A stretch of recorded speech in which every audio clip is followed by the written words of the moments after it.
This is not a book about strategy. There are thousands of other books out there on that subject.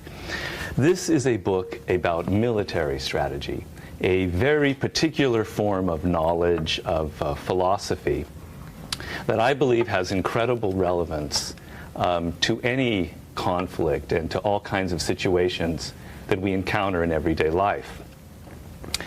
But there's something very peculiar about military strategy, something that I don't think is ever really commented on.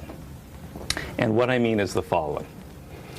Over the centuries, all kinds of brilliant ideas have evolved about how to fight wars in the most efficient manner.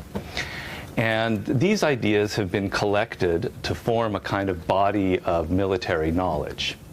And on occasion, these ideas have actually been written down into various pamphlets and manuals, the most famous of which is Sun Tzu's Art of War.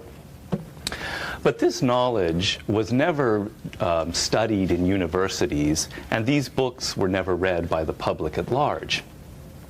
Instead, this massive information on the art of war was jealously guarded and hoarded by the elites who ran a country.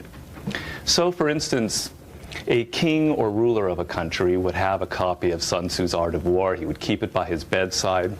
He would read it. He would share it with his closest advisors and with his top military men. And these handful of men would meet on occasion and discuss the ideas and how to apply these ideas on strategy to the wars and situations they were facing. The officers and soldiers in an army, they would study tactics. Tactics basically being the art of how you deal with the immediate needs and problems of an army. But they were rigorously excluded from any study of the broader subject of strategy. The same thing prevailed in the culture, in the country at large. Educated elites could read books on all kinds of abstract spiritual matters and philosophy and whatever, but they could never, ever get their hands on books like The Art of War. I can think of no other form of knowledge that has had such a deep and lasting impact on history that has actually been studied by so few people. And I think, of course, obviously this begs the question, why? At first glance, you might think, well, military strategy, it's a very technical, arcane subject, but I don't think it has anything to do with that. I think it's a power issue. You see, contained in this knowledge and in these books were all kinds of brilliant ideas on how to take any kind of negative situation and turn it around into a positive situation. How to identify the particular psychological weaknesses in your opponent, and how to play on those weaknesses and literally get the enemy to defeat themselves. Ideas on how to organize your army and inspire it to fight. Essentially, military strategy is a kind of bridge between an idea and its transformation into reality. It is what I call the ultimate practical philosophy. And this kind of very practical knowledge in the hands of citizens and soldiers could be very dangerous. It could lead to change. It could lead to revolution. And so the information was kept away from them. In 1801, when the slaves on the island of what is now known as Haiti revolted against their French masters, the first thing they did was get their hands on books on military strategy that had been left behind. And they studied these manuals night and day. Now, they did this obviously because they knew that Napoleon Bonaparte himself had sent a ship full of soldiers to put down this rebellion. And these men had never studied strategy, and they desperately needed this knowledge to be able to fight Napoleon's army in the field. But there was something else going on, something a little more fundamental. This was kind of the ultimate battle, the ultimate stressful environment. It was a choice between preserving the slender little thread of freedom that they had or returning to slavery. And in this kind of situation, the tendency was to become very confused, very emotional, and to make mistakes and lose control of the situation. Military strategy represented for them a kind of stairway that they could climb to elevate themselves above this very stressful, very confusing situation and get a kind of perspective on the entire battlefield and everything that was going on, have some clarity about the situation, act with some purpose and direction, and get control of the situation. And of course, the leaders of this revolt, it was very appropriate that they studied strategy because they became the very first army in history to defeat a French army under Napoleon, which was an absolutely remarkable achievement. Now, you're probably wondering, it's all very interesting, Mr. Greene, on a historical level and all that, but what does that have to do with us now? We don't live in times like that. This is an enlightened modern era and everything has changed. Well, I'm here to report that in fact nothing has changed. Military strategy remains a subject that is really only studied in depth by specialists in very cloistered military schools. A very small number of people, mostly men, which is basically the same situation that has prevailed for thousands upon thousands of years. Now, I'm not suggesting that there are elites in this country who are controlling access to this information on military strategy. I think there's something else going on, something ideological or cultural. We live in a culture that tends to promote certain values and ideals, values of getting along with other people, cooperating, being a team player, not creating a lot of conflict or confrontation. These are values of peace. War, on the other hand, is seen as something rather dark and sinister, a relic of our barbaric past. Now, for a modern democracy, a superpower, war is a necessary evil. And as a necessary evil, we have a military, a group of specialists who study and wage wars for us. It's almost as if we erect this incredibly solid barrier. On this side, we have the military, and on this side, we have social or private life. And a person who would cross this barrier and take this knowledge that is contained in the art of war and would actually try to apply it in a social situation like an office, for instance, that such a person would bring a lot of aggression, a lot of conflict and confrontation to this sort of delicate social environment. This is a cultural prejudice that is in fact actually not based on the truth.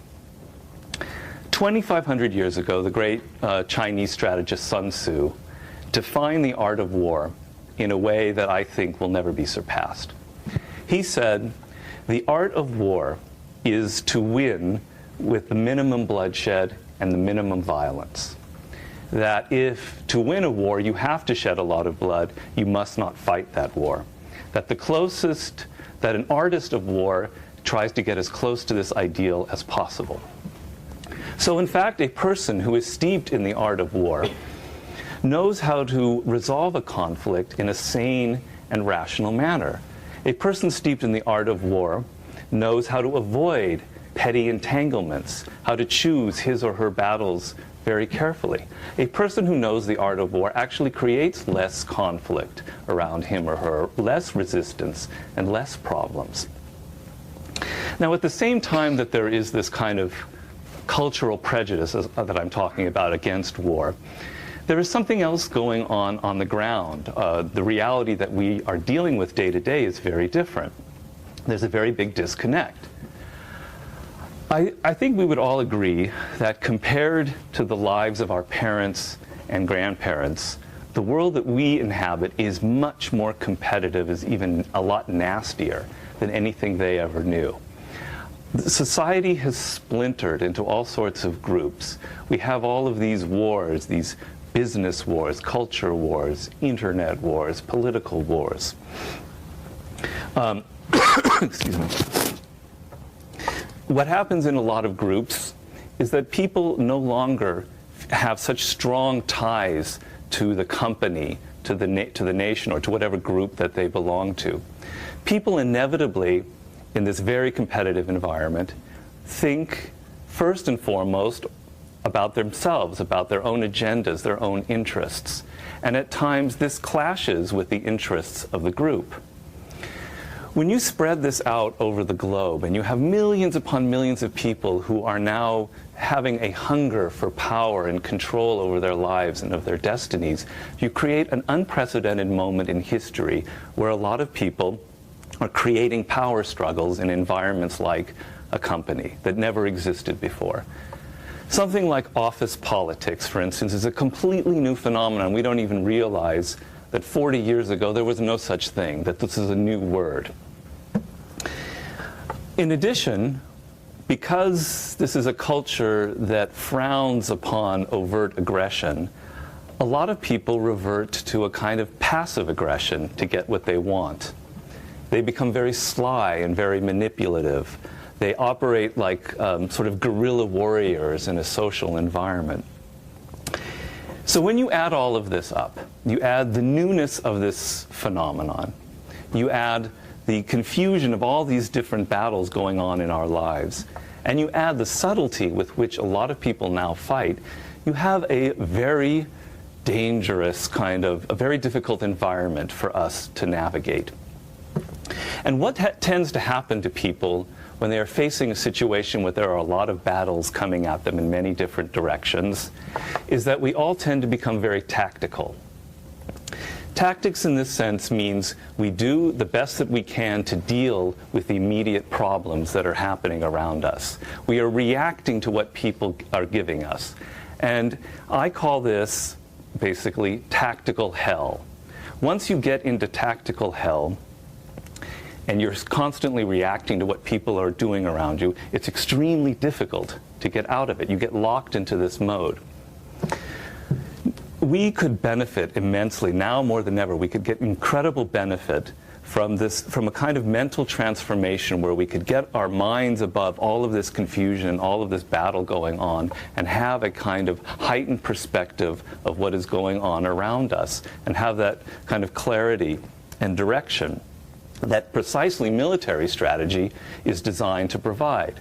The same kind of perspective that it has gave elites for centuries and that the slaves who revolted in Haiti got their hands on.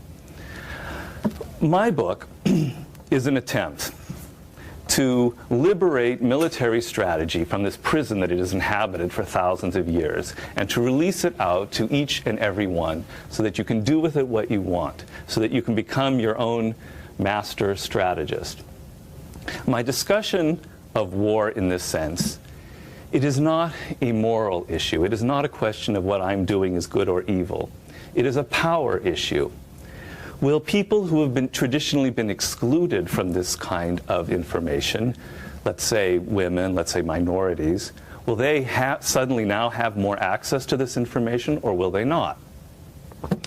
My book is also an attempt to give you a very clear way to get out of what I'm calling tactical hell. This idea, my solution to getting you out of tactical hell, however, is based on a premise, and the premise is the following. Strategy is not formulaic, which is what most people tend to think of it. Most people think of strategy as, I have to memorize these certain points, A, B, and C, 1, 2, and 3. I learn what the master says about strategy, I memorize it, and I apply it here, there. That's formulaic thinking. That's tactical thinking disguised as strategy. Strategy is, in fact, a philosophy. It is a way of looking at the world, a different way of looking at the world, a viewpoint. A philosophy I happen to find very beautiful and very fascinating. And once you absorb the basic ideas in this philosophy, they become internalized. You start seeing things differently. And from the inside out, you begin applying these strategies to your own circumstances. You adapt it to your own life, as opposed to the other way around. And this can be very liberating and very empowering. Now, I want to kind of make a little bit clearer my whole approach to strategy, and I want to discuss one of the chapters in my book, a chapter strategy that I think is perhaps the most fundamental, the most important of all of them, which is called Do Not Fight the Last War. And I want to talk to you about that by telling you a story that I recount in that particular chapter. This story concerns perhaps the most famous Japanese samurai warrior who ever lived, and also one of the greatest strategists of all time. His name is Miyamoto Musashi. Miyamoto Musashi lived at around the turn of the 17th century in Japan. Now, when Musashi was around 21 years old, he fought and killed 2 members of the Yoshioka clan in duels. The Yoshioka family was very famous for its sword fighting skills. One of the youngest members of this clan, a young man named Mata Shichiru, he vowed to get revenge on Musashi for this. And so he challenged Musashi to a duel. Musashi's friends smelled a trap here, and they warned him, don't accept this duel. Naturally, Musashi accepted it. He would never listen to anybody. They said, well, you better not go to this duel alone, because there'll probably be an ambush. Of course, Musashi went to the duel alone. In the last 2 duels with the Yoshioka clan, Musashi always had arrived late. That was a favorite technique of his, to make his opponent, to put them off their game and get them upset. This time, he arrived early, and he hid himself behind a tree. Sure enough, a couple minutes later, Mata Shichiru showed up, surrounded with an army of 9 other samurai warriors. And Musashi could hear them talking, and one of them said, "Ha ha, that Musashi, he always shows up late. Well, that trick's not going to work this time." And the samurai warriors began to sit down and wait for Musashi to arrive. A few seconds later, Musashi jumped out from behind his tree holding his sword, and he said, "I've waited long enough, Mata Shichiru." And he started coming at him. Mata Shichiru scrambled to his feet to try and defend himself. Musashi killed him in an instant. The other 9 men were so startled by this that they had no time to think about surrounding him, which would have been the only solution. Instead, they came at him, charging at him in a kind of broken line, and he went down the line and he killed every single one of them. This is perhaps the most famous duel in Japanese samurai history. It was immortalized by Kurosawa in a film. After this, Musashi roamed the countryside looking for challenges. And he heard of this very famous warrior named Baiken. Baiken fought with this really strange, unusual weapon that no one had seen. Basically, he had this long, very sharp sickle, and at the end of the sickle was a chain, and at the end of the chain was a very heavy steel ball. And what Baiken would do was he would start twirling the chain and the ball until it got a lot of momentum, and then he would charge at his opponent, and as his opponent thought of defending himself, he would hurl the steel ball at the opponent's face, and the opponent would naturally lift his sword to parry the blow, at which point the sickle would come striking across his neck and kill him. No one had ever come close to defeating Baiken. So naturally, Musashi challenged him to a duel, and Baiken happily accepted. He shows up for the duel, and he's got a short sword in his left hand and a long sword in his right hand. No one had ever fought with 2 swords like that. Baiken had never seen such a thing. It was very strange. Before Baiken has his usual chance to charge his opponent, Musashi is charging him, the opposite. So he's backing up, and he does the only thing that he knows how to do, the only way he's ever fought his whole life. He starts twirling the ball, backing up, and then he throws it at Musashi's face. Musashi parries the blow with the short sword and then kills him with the right sword, finally defeating this unbeatable man. A few years later, Musashi hears of a very famous samurai, perhaps the greatest warrior of them all in Japan, a man named Ganryu.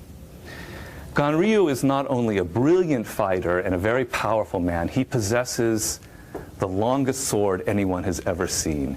And this sword is so long and it is so beautiful, it's got all these carvings on it, that just the sight of it being unsheathed is enough to make his opponent tremble with fear.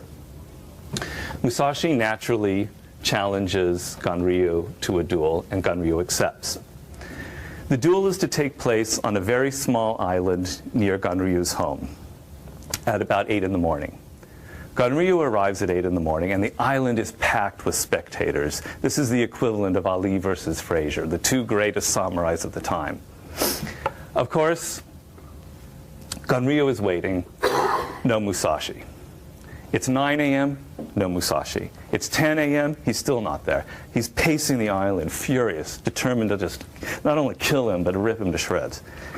Around 10 a.m., a little small wooden boat can be seen approaching the island. And as it gets closer, everyone can see that there's a man seated in the back who's kind of half asleep, whittling a very large wooden oar. And as it gets close enough, they all realize that it's Musashi. He doesn't pay any attention to anybody. Finally, the boat takes its sweet time, and it finally arrives on the island. He gets off the boat. The first thing he does is he takes a dirty towel that's in the boat and he ties it around his head. And he jumps off the boat carrying this wooden oar. No sword at all, just a wooden oar. And he jumps off, ready for the duel. Well, Gonryo can't believe this. This is a man who's coming to the biggest fight of his life, and he's wearing a dirty towel for a headband, which is a sign of extreme disrespect, and he's carrying a large wooden oar. This is a madman. Before he has a chance to do what he usually does, Gonryo, which is charge him and impale him with his beautiful sword, here is Musashi suddenly charging at him with a wooden oar. He does the only thing that he knows how to do. He strikes back with his sword, but he misses by 1/8 of an inch, and he cuts the towel in half, and it falls down, at which point Musashi's wooden oar comes crashing down on his skull and kills him. After that, Musashi's name is made for good, and he becomes, as I said, the greatest samurai who ever lived. Now, in analyzing Musashi and why I think it's important, you have to look at the two different ways of fighting here. Musashi's opponents always tended to do the same thing, which is they depended on their incredible weapon that they had, this unusual sickle or the beautiful sword. They depended on this technique that they used time and again and that they repeated for each battle. What I say is the equivalent of fighting the last war, something very physical and very mechanical. Musashi was the exact opposite. He never did the same thing twice. Every time he fought an opponent, he looked at that opponent, he studied him, and he determined, this is what that person's weakness is, and this is how I'm going to attack him in the moment. He adapted each and every one of his strategies to the particular characteristics of his opponent.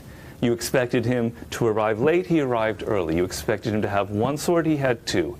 You expected him to show up at this incredible duel in a very respectful costume. He arrived as a drunken, dirty peasant. Now, I see this as a kind of a metaphor of the difference between strategic thinking and non-strategic thinking, and how a lot of people operate in life. Most people in any kind of situation depend on something. Everybody depends on something when they go into battle. Usually what people depend on is something very physical.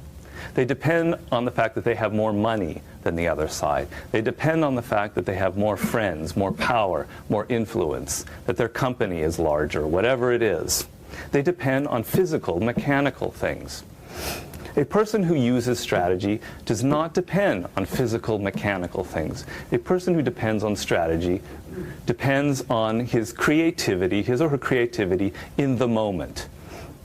Learning about what it is in that particular battle that he can gain an advantage through, using the weaknesses of the person, whatever it is.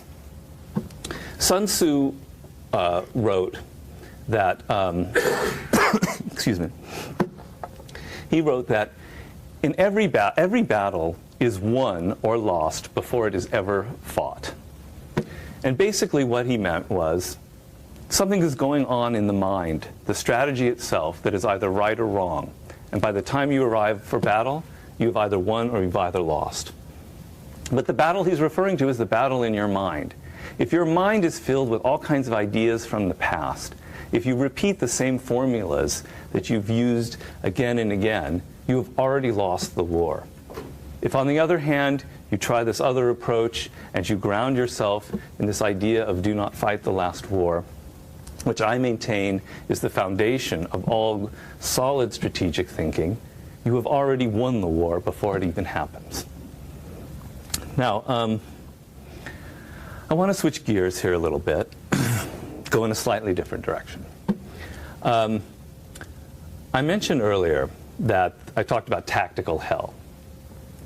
And in that scheme, you can kind of imagine strategy as something that sort of lifts you up to purgatory. Well, I'm here to say that there is actually a heaven above this purgatory. And the heaven is what is known in military terms as grand strategy. And I want to take you back for a moment to ancient Greece. I hope you don't mind. Where grand strategy originated as a philosophy. In particular, I'm going to take you to the cult of Athena, who is the goddess, the Greek goddess of war, of strategy, and grand strategy. Let me just have a sip of water.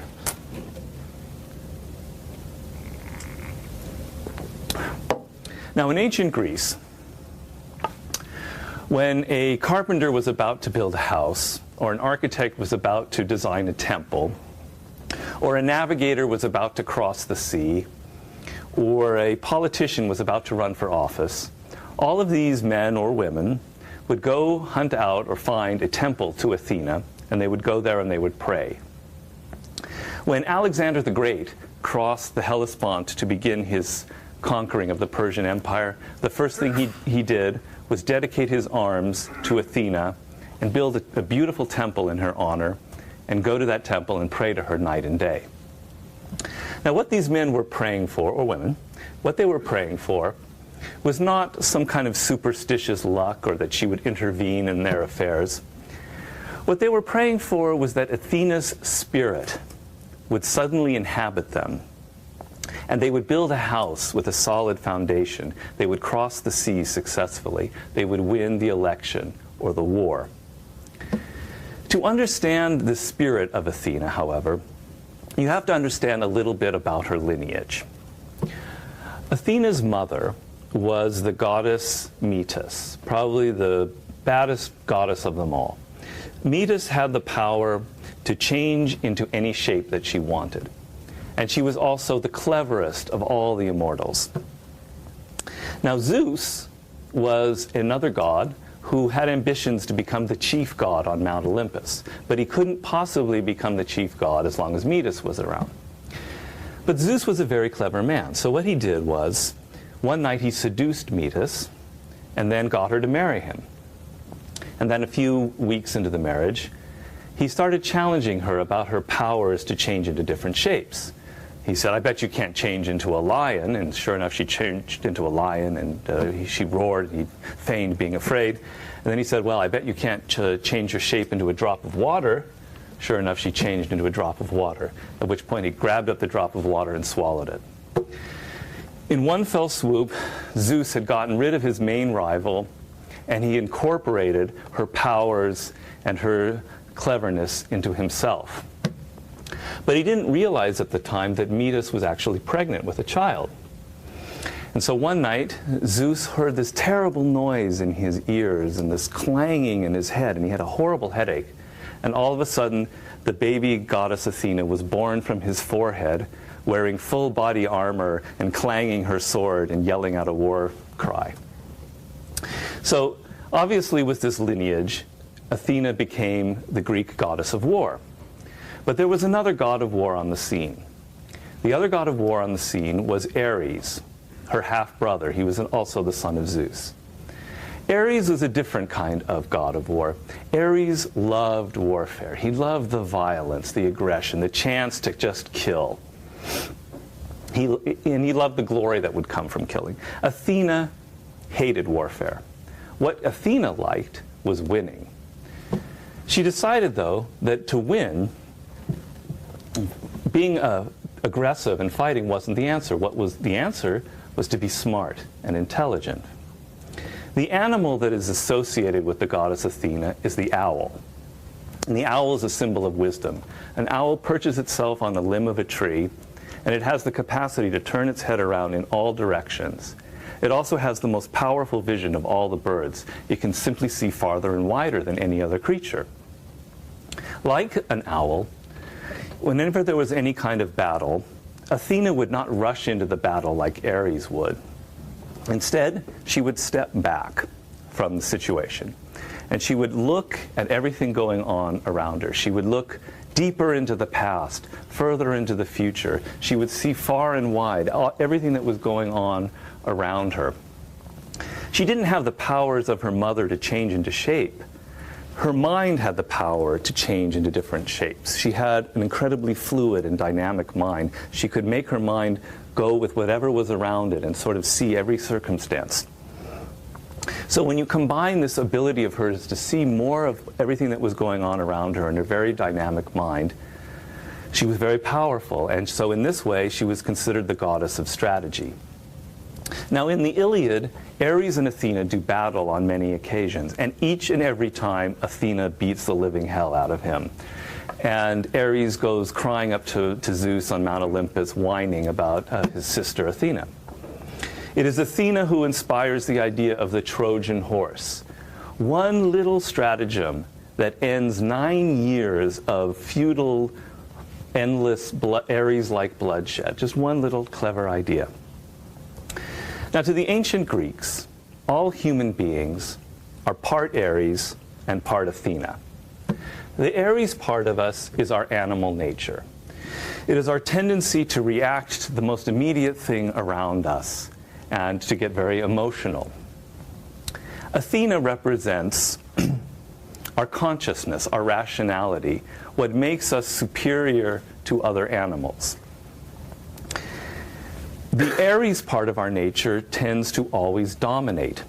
So even if we're in a situation where we think we're being very clever and very strategic and we have the perfect idea, the perfect plan, in the heat of the moment, when things get stressful, when the feet are to the fire, Ares rears his ugly head and he makes us emotional, and we become impatient, and we become greedy, and he pushes us off course.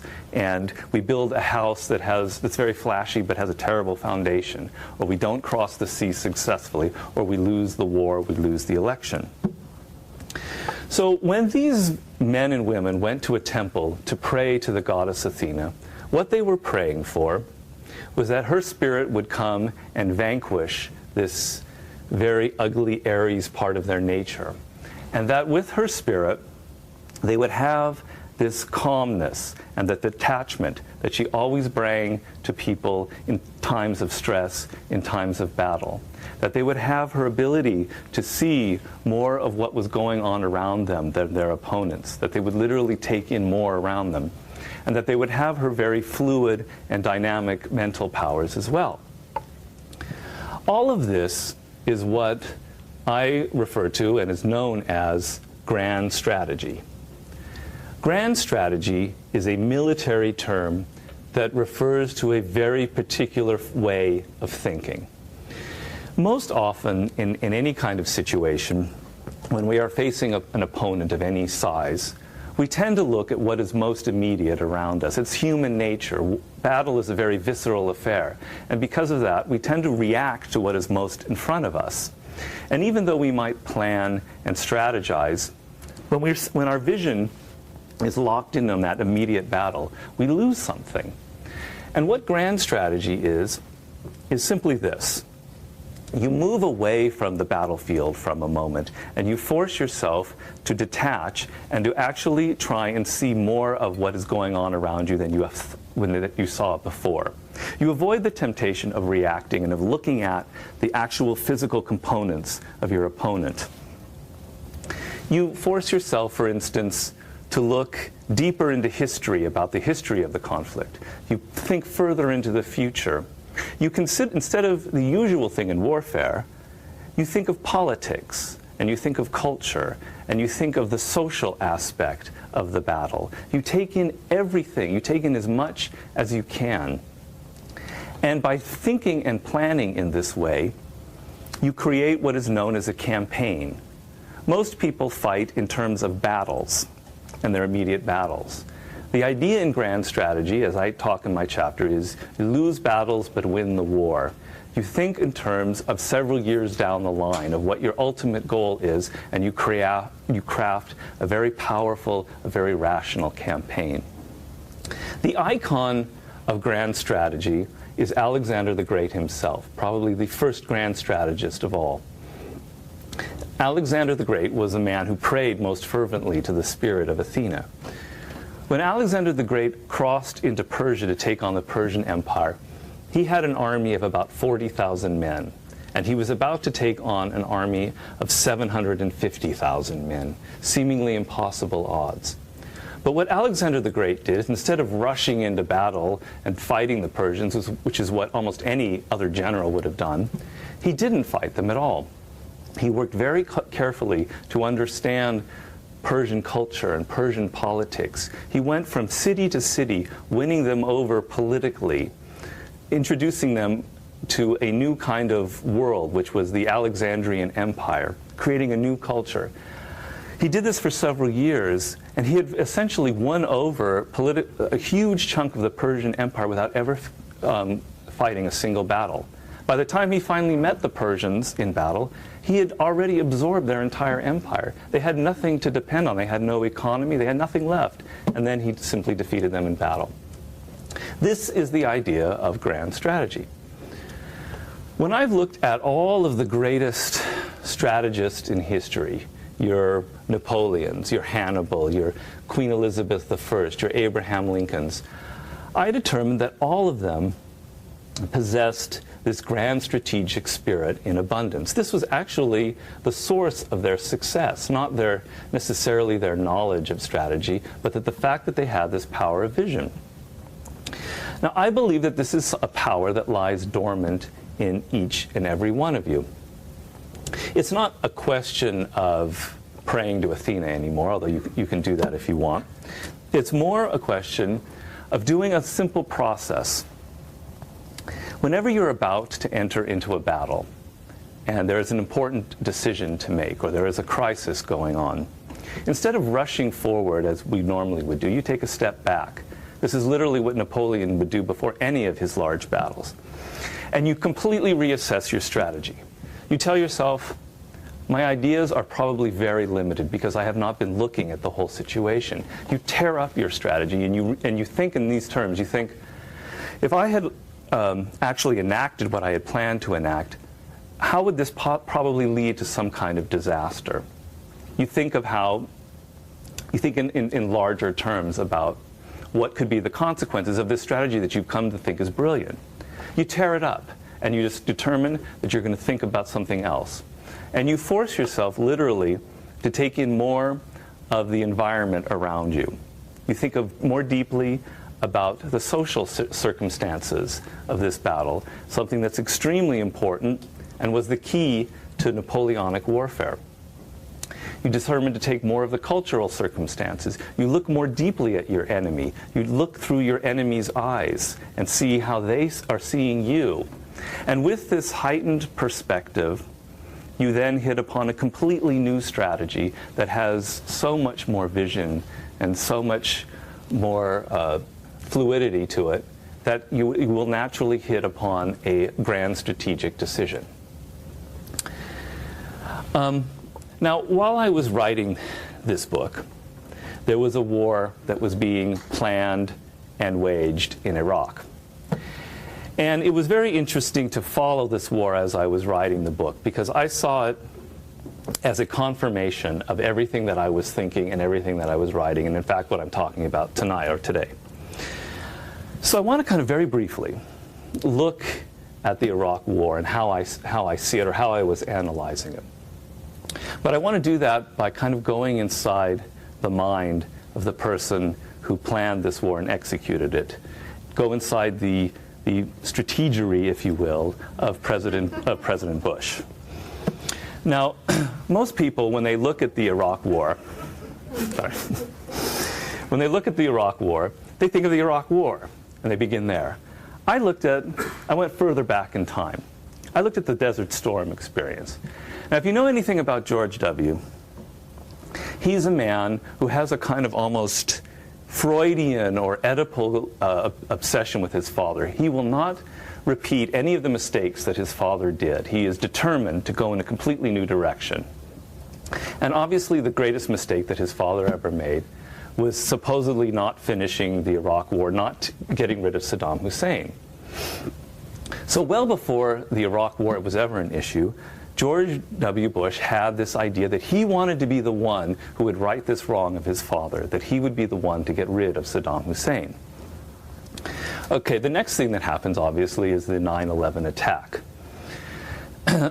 Clearly, in the wake of this, as we all did, the tendency is to become very emotional.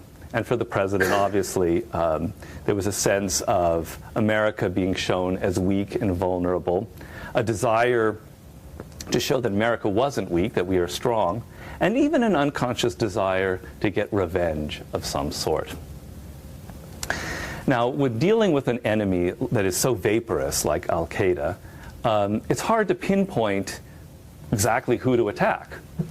So after the invasion of Afghanistan, naturally eyes would fall on Saddam Hussein. He could provide precisely that kind of enemy that could show our resolve and get that little bit of vengeance, that little bit of revenge in there. It's not a question of whether he actually believes Saddam Hussein was responsible for the 9/11 attack. It is the fact that he had a predisposition, a desire to see a connection between the two things. He had a predisposition to believe that there was some kind of peripheral involvement. And as we know in the history of war, you will end up seeing what you want to see in any kind of intelligence. Now, at the same time, George W. is surrounded by these what are the neocons, the neoconservatives. And the neoconservatives come to him with this incredible scenario of what will happen when you get rid of Saddam Hussein.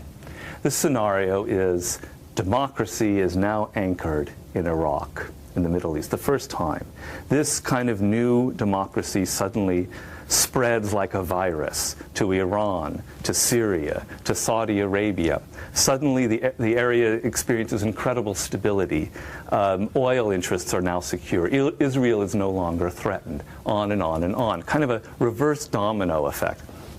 It's an incredibly seductive scenario. With one little taking out of Saddam Hussein, you create this incredible peace spreading across the Middle East. The last thing to know about George W. is that he is a man who values resolve and loyalty above anything else. He thinks that the most important thing is when you decide on a course of action, you follow it all the way through to the end, and that all the people around you are on board. No kind of quibbling, no disloyalty. You finish the job that you started. Now, when you add up all of these factors, I think you see an incredible degree of emotions infecting his strategic decisions. Now, I don't see anybody really ever commenting on this. Maybe it's because when you look at these people like Bush or particularly Cheney, you don't really think that there's emotion going on. But when you look at the strategy, there is. There is a predisposition to want to be the one to take out Saddam Hussein. There is a desire to show our resolve, to get some vengeance, etc.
The whole notion of showing your resolve, of finishing your job to the end, resolve is a very important thing in warfare, a very important quality. But if it's not allied with intelligence and smartness, it merely becomes stubbornness, which is actually another emotional quality. So when a person comes to strategy with all of these emotions clouding the mind, the emotions that I talked about, revenge, resolve, I also forgot to mention the belief in this incredibly rosy scenario, which almost borders on wish fulfillment. When you have all of these emotions swirling in the back of your mind, you tend to create strategies that are not really related to reality. Instead of looking at Iraq and saying, this is a country that's never had democracy, that's incredibly divided, that was created in 1916 or whatever, that maybe American-style democracy will not take root. You don't think that. You see what you want to see. Instead of imagining that this scenario that you have painted of peace spreading could actually turn into the opposite, you never see. So I remember when the war was first being planned, I would be yelling at the television. I would be yelling at anybody who would listen to me, and there weren't very many people who would listen to me, that I could not for the life of me see how this war would end. And I didn't mean it in a political sense. I could not see how this war would end. If you signal your intentions that democracy will spread through the Middle East by this kind of virus, and that you really want to get rid of the regimes in Iran, in Syria, and Saudi Arabia, you are signaling to these people that you have the intention of getting rid of them. If you have this timetable where you want to get out of the Middle East in 3 or 4 years, you get out of the Middle East with this kind of very fragile Band-Aid like democracy there, why wouldn't you imagine that countries like Iran and Syria and Saudi Arabia have all of this, their stake in this battle and in this not succeeding? They're not going to want Iraq to remain a democracy, and as soon as you leave, they are going to do every damn thing they can to disrupt it, which is exactly the situation that happened when the Soviet Union invaded Afghanistan, the war that I think is the greatest parallel to this one, and I talk about it in the book. Excuse me. If you decide, on the other hand, that you're going to stay for 10 or 15 years, you create a whole other slew of problems. So anything that you do, no matter what you do, you can't ever have a logical, a rational end game. So this was a group of strategists, or strategists, who entered a war with a very hazy end game, a very hazy exit strategy, and they're paying a dear price for that. Now, I don't mean this analysis in a political sense. I was looking at it strictly from strategy, and I could make just a ruthless analysis of John Kerry's disastrous campaign in 2004. It's more on the level of strategy. And I don't think of this as an isolated incident. I don't think of this as war, because I think war is related to society, and that the problems that we see here are problems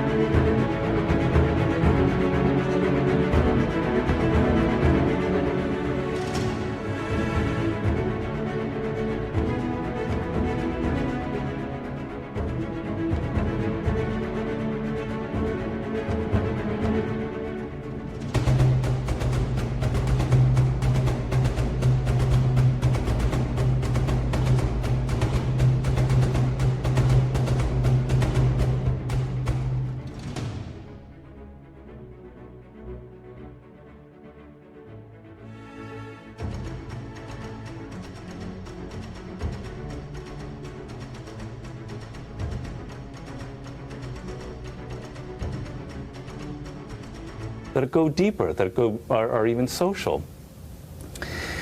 Everybody thinks when they enter action that they have a plan, that they have a strategy. Mike Tyson said, everybody has a plan until they get their face smashed. So you enter into a battle. Every leader thinks that he knows what's going on, that he's got a strategy, that he has a plan in hand, and that it's going to work out for the best. Nobody is stupid. Nobody thinks that assumes that they have no strategy. The problem is that inevitably emotions are coloring what you see of the world and how you're creating your strategy. You want to see certain results. You want to believe that this is what your enemy is like. And you very subtly see what this very subtly infects how you make your plan, how you make your strategy. And so, to me, I would like, if I had one wish, is that the Iraq War would serve as an incredible lesson for our generation, for all of us who are alive now, that this is what happens, these are the results of bad strategy. These are the results of what happens when you allow emotions to color your ideas of the world. This is what happens when you get detached from reality. That strategy only succeeds by the degree that you are keyed into exactly what is going on around you, and you are able to at least detach yourself from your emotions to the slightest degree. In conclusion, I just want to say a couple of brief things about my book. The book is structured into various different parts. First part, it talks about your mind and how you prepare your mind for battle, which is very important. The second section is on how you organize your group, organize your army. I follow the Napoleonic ideal, which is the structure of your organization is the most important strategic decision you can make. If you have a bad, dysfunctional organization or structure, you're never going to be able to execute a good strategy. The third section is defensive war, then offensive war, and then it concludes with unconventional or dirty war. The book begins with the mental process, the most primitive aspect of war, and it ends in chapter 33 with terrorism. And as you know from my other books, my method is I include stories to illustrate everything. And of course, half of the stories have to do with war. And my personal favorite strategists, obviously people like Napoleon Bonaparte, Hannibal, T.E. Lawrence, Mao Zedong, on and on.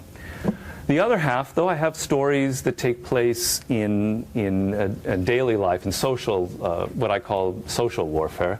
There are stories of great politicians who applied strategy, like Franklin Roosevelt or Lyndon Johnson. I have artists, writers, Fyodor Dostoevsky, and then a lot of stories are actually about Hollywood, because I've worked in Hollywood, and I see the role of a director as almost being a kind of a general.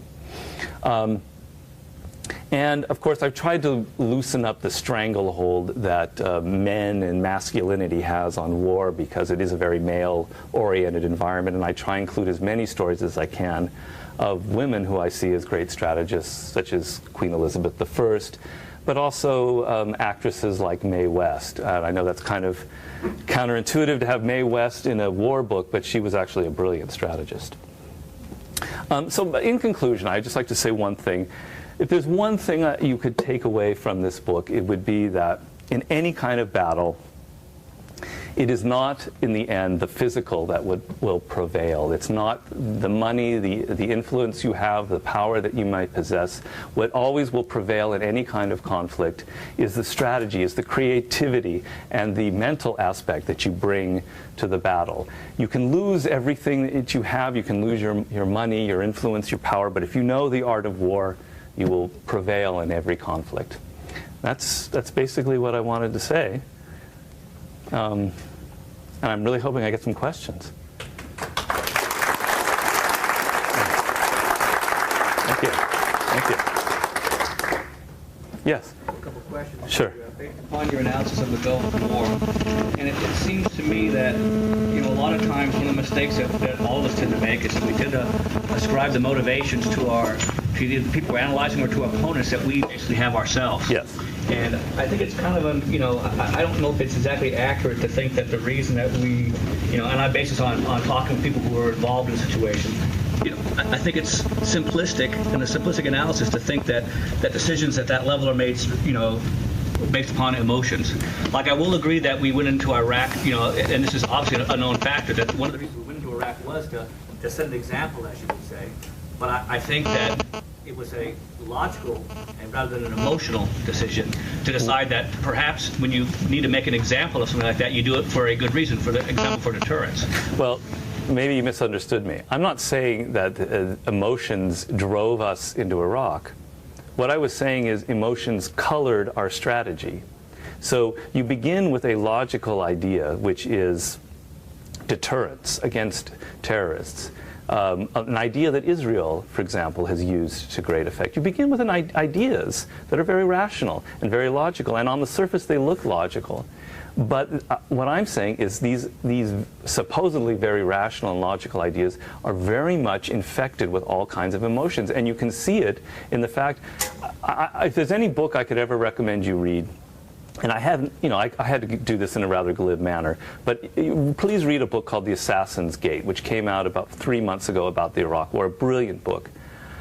Look at the incredible mistakes that were made in this war from the very beginning. They believed literally that they would be greeted by Iraqis with flowers in their hand, that democracy would take hold. They were going to leave in 3 months. That's as long as they thought it would take. Now, you're telling me that that is logical and rational? On the surface, it appears that way, but something else is going on. I'm saying that basically, I think anybody who understands is that, when we're talking war versus talking like a business comparison like that, or even in a business situation, the problem with everybody's strategy, and Bismarck, noted that basically that the friction of wars or the problems is that your opponent also has a strategy, and your opponent is going to adapt his strategy based upon what you're. Why wouldn't you take that into consideration? Obviously, look, I've been studying war since I was maybe 10 years old, but I don't know, I haven't studied as in depth as, let's say, Colin Powell has. But why wouldn't you assume that before you go into war? And why wouldn't you think about your opponent's strategy? It was very clearly indicated in documents that were discovered that Saddam Hussein planned a guerrilla-style war from the beginning. That's how he was going to defeat the United States in this. Why wouldn't you consider it? Why would you consider the fact that the enemy is trying to drag you into a protracted struggle, which is the goal of any kind of guerrilla war? You draw your enemy into a protracted struggle, and you defeat him in an attrition style. Why wouldn't you at least consider that option? Oh, I think it was considered, but I think you also have to, basically one of the big, the problem with the United States in fighting conflicts like this, and this is a strategic problem that maybe you can look at also as business, is that we apply certain rules to the game that our opponents don't apply. For instance, like we will deliberately risk our combatants' lives in order to not risk innocent bystanders' lives, where our opponents will deliberately target innocent bystanders that they can kill. But war is the ultimate amoral environment. It doesn't matter whether you have good intentions and whether your opponent doesn't. You have to think of what's going to happen. You have to think of what's going on the ground. I agree with you. Sorry. I think I'm going to pull host's privilege, and I think this is a really interesting topic, but I think it easily wind up as a diversion from the more general thing. So I think good points. Okay. But let's shift our attention away from work. Yes, sir. I appreciate what you're saying about the immoral environment. Out of curiosity, modern warfare and in the environment that we work in, that we have conflicts to do, it seems like modern warfare and the workplace are places where we are expected to have moral obligations for making decisions or taking action. So there's a two-part question. How much of military strategy must you discard when working in a moral environment, and how much has there been a great strategist in post-1945 era that you can identify in this new moral?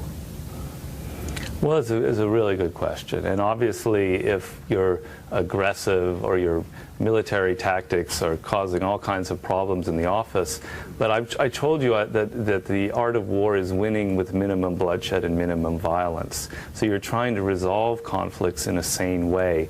That if you go in a very aggressive style, you don't give a damn about other people, that you're not going to get very far. It's not an effective way of fighting, and war is all about having an effective way of fighting that is adapted to your environment. So the Sun Tzu idea can be adapted to any environment, and if this is an environment where you have to be very careful about this, and rightly so, and act in a moral way, then this is definitely a component of how you fight and what you bring to it. I talk about Gandhi in this. I have a chapter on passive resistance, which also segues into a chapter on passive aggression. Gandhi is a very moral fighter. I analyze it from a strategic point of view. Not from a right or wrong, but this was a brilliant strategist who used a strategy of passive resistance that he believed in, but that was also very, very brilliant and very adapted to the circumstances of India at that time. I don't know if I'm answering your question. Okay. Yes, gentleman over there. you comment on Tom Friedman's book, The World is Flat, the concept of globalization? Well, you know, I haven't really read the book. I read his articles all the time in the New York Times op-ed page. I'm kind of aware of his ideas, and I read about his analysis of the Iraq War. He actually has a really good analysis of the Iraq War. But I don't know if I ascribe to that. Maybe I have to hear more of it. I had a friend recently who came back from India, and he said that that book is a load of bunk because India has nothing to do with the world now that we know of. It's still a really totally different world. It's not flat at all. And globalization may have reached certain elites in certain large cities in India, but millions upon millions of people it hasn't reached. That's just anecdotal, though. Was there a reason you're asking that, or? That has been described as one of the most significant changes in the last 5 years, Right. last century. It would seem to factor into a lot of strategic thinking going forward. Well, yes, but there will always be differences. It would be kind of a temptation then to fall into the fallacy of everyone is just like us, which is a fallacy I still think is kind of, if I may go back to the Iraq War, the idea that people in Iraq just want what we want. And I think a strategist must take into consideration the particularities of the culture and the social environment that he's dealing with, and that's a trap a lot of people fall into. They ignore that, and they only look at the technical aspects of a struggle. Yes, sir. Question, just a basic one. How does Napoleon said one of his maxims that is moral to physical is 3:1. Yeah. Now, my question really is that how do you jive that with what we were just talking about? No, you don't understand. No, I'm trying to finish that. Sure. Okay, so there's a school of thought that says right now, for instance, in Iraq, that amongst young people, especially, that Al-Qaeda might be a little worried about the changes occurring in the 12 to 16, 18-year-old group. Not because of any one thing, but I think Osama's been quoted as saying that basically the 12 to 16-year-olds are his soldiers, his next generation. Uh-huh. So the moral part, I recognize the word immoral. How does that jive in? It's not a question of opposition. I'm saying, how do you think that ties into a grand strategy? The moral thinking of where you get people behind it, et cetera, rightly or wrongly. I mean, how do you feel like well, the one thing is, I talk about that dictum of Napoleon, Sure. but the word moral in French is morale. Right. You understand? Yeah. It's not morality. Right. No, understand. Okay. To understand is what I mean. Is that you're getting an idea across. Right. How does that fit in? How does that fit in the sense of people, let's say, even if it's an emotionally based strategy, if people buy into that idea, we know that great things have been accomplished by people simply believing. Yes, I have a chapter in that, a chapter on morale, because it's a huge issue in war. And Napoleon does rightly say that if your army is motivated and you've inspired it, you have 3 times the force of another army. He literally had a formula for that, and I think it's extremely valid. That examples throughout history of motivated armies defeating mercenary armies with facing incredible odds. And I don't know if maybe I have to hear your question again, but I think you're hitting that. But I mean, there's a real problem in Iraq. Right. You have an enemy that in many ways is more motivated than we are. You have has been for a while, maybe. Has been for a while, and you have. This was the problem that ended up happening in Afghanistan among the Soviet soldiers, which is, I don't mean to exaggerate. It was much worse for them than the current war, but where you have soldiers who are on a police action. Sure. And this is not how soldiers are used to fighting. They don't like the role at all. So No, they don't like it, and morale is actually quite low. It is quite a problem, and as a generalization, I totally agree. And there's a very political environment right now in the Pentagon where a lot of people don't want to talk up about it. But someone like Jack Murtha, who did talk up, it is a real problem. Morale is not very high among a lot of people, but it's very high among your motivated terrorists. So it's a terrible problem. Which ties into what you said about getting there, getting out fast too. The thing I'd add is the old Hertz-Avis thing, switching, but it's the idea that they had an idea, they pretended for a while that they were number 2 when they weren't. They were number 6 or 7, and they sold, this is years ago, it's a classic history, I think it's years ago now. Yeah. They sold the idea to everyone that they were number 2 when they were number 7, and pretty soon they were number 1 or 2. And everyone bought into it. They advertised that way. You may recall this. Yes, I should. Yeah. I'm old enough to remember that. What? What's it? I'm old enough to remember. Right, well, I didn't mean it that way. It's interesting because they got people to buy into something that wasn't really factual. Right. Oh, I see your point. I'm sorry, yes, go ahead. No, you. Yeah. I was thinking about, are there any scenarios or situations in which the principles that you outline either don't apply or are not as effective? Have you thought about that? Oh, completely. That's why I try to make the point of the do not fight the last war, and I try over and over again in my books that it's not a formula, it's not a matter of, I have a chapter in there about the annihilation strategy, an envelopment strategy. You don't want to apply that to many of the situations that you're facing in life. I have a chapter in the Power Book about crush your enemy totally. You're not going to be doing that in your day-to-day affairs. It's something for very specific circumstance.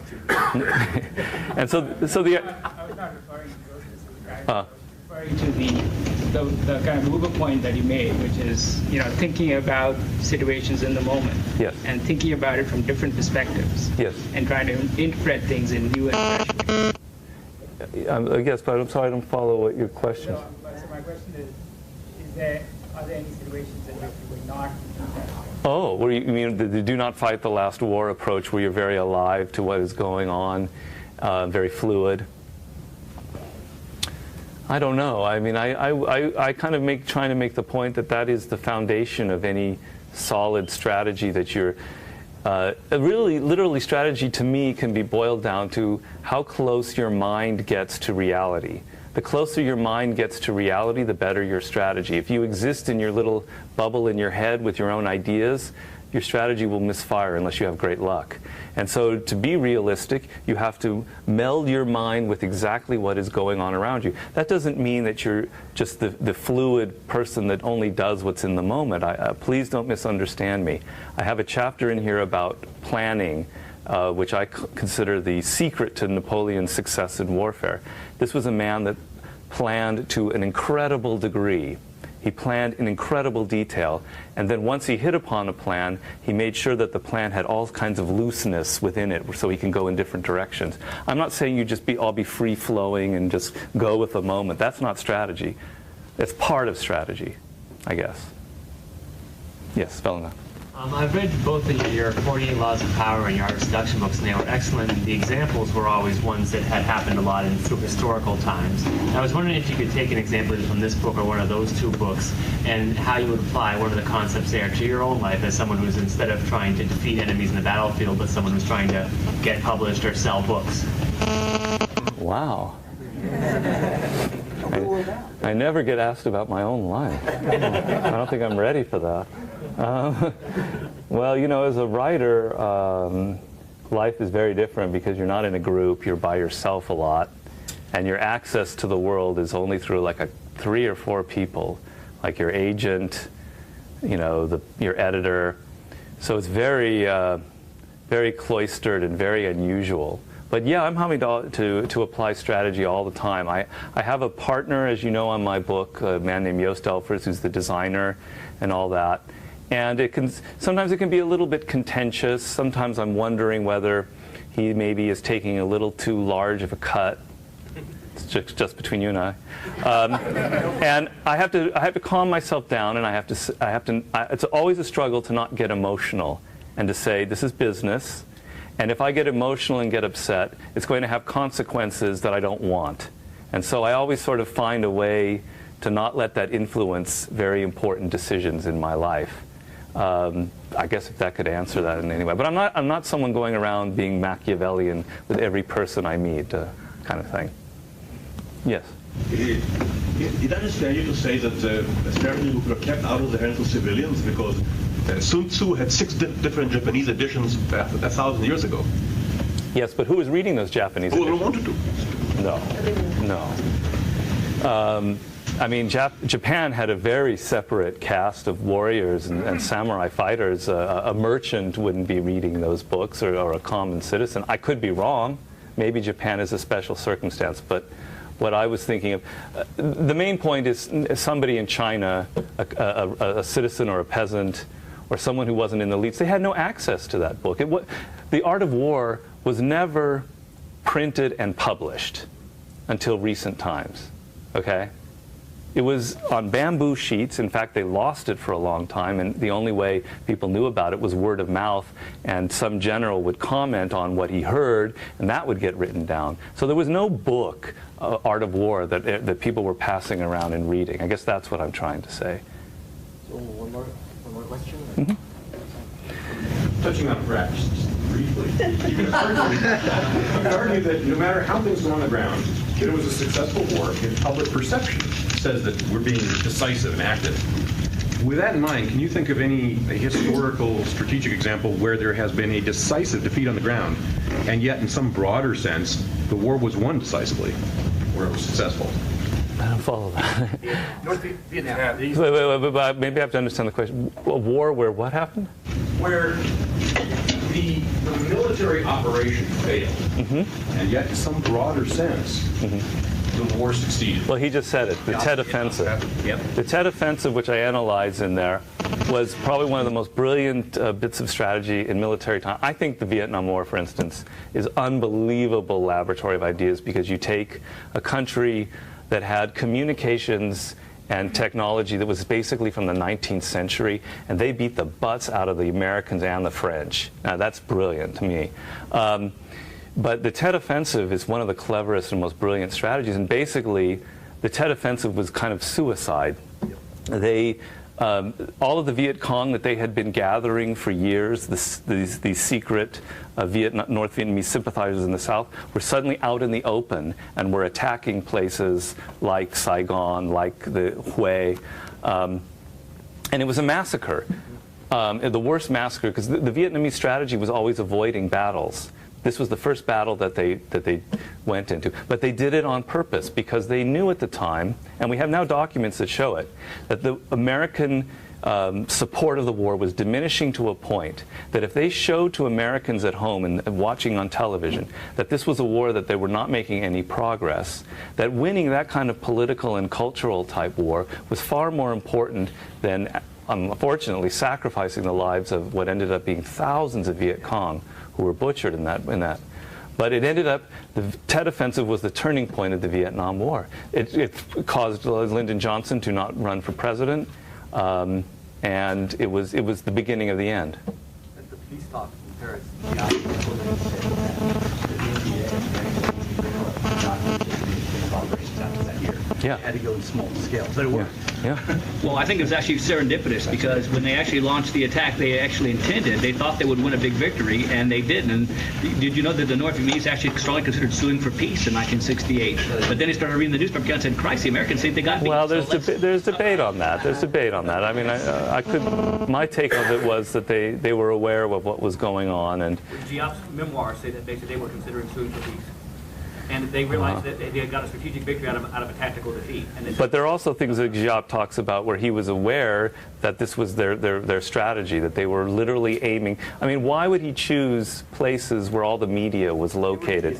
Well, that was after Tet, basically. No, that was that was part of Tet. The whole attack on Saigon was geared very very strategically for places where Walter Cronkite was, or no, I mean he. Well, I think they wanted to have a very visible thing. There's no doubt about that. Yeah. But like they didn't take over Hue because the press was. They took over Hue because of strategic. No, I disagree with that, because there's some really good books on Hue, and they took Hue strictly for propaganda purposes. They never intended to hold Hue. Never. And why did they stay there for 6 weeks until they got driven out? Because they wanted to make a point. They wanted to make a point that Hue was vulnerable. And if you look at how they had constructed all of their tunnels under the citadel, which is an amazing story, they never intended to stay. They never stockpiled enough weapons. They never stockpiled enough supplies to stay. Their intention was always to leave.